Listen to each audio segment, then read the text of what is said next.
Viral aksi seorang wanita muda memukul-mukul sejumlah mobil di Jalan Sisingamangaraja, Kelurahan Teladan Barat, Kecamatan Medan Kota. Dalam video yang direkam langsung korban bernama Putri Mentari Sitanggang terlihat awalnya, "Mbak ini dari tadi mukul-mukuli mobil orang.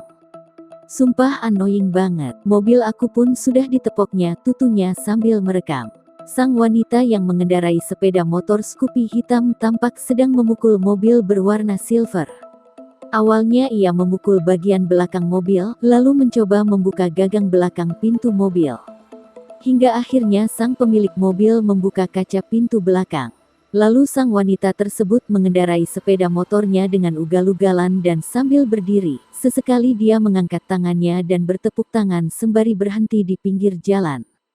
Diduga sang wanita dalam kondisi ketinggian. Saat diwawancarai mobil yang menjadi korban pemukulan tersebut, Putri Sitanggang menjelaskan bahwa kejadian terjadi pada Minggu tanggal 12 Desember tahun 2021, sore hari. Bahkan ia berpikir bahwa awalnya dirinya mengira ada yang menabrak mobilnya karena kerasnya pukulan yang dilakukan sang wanita.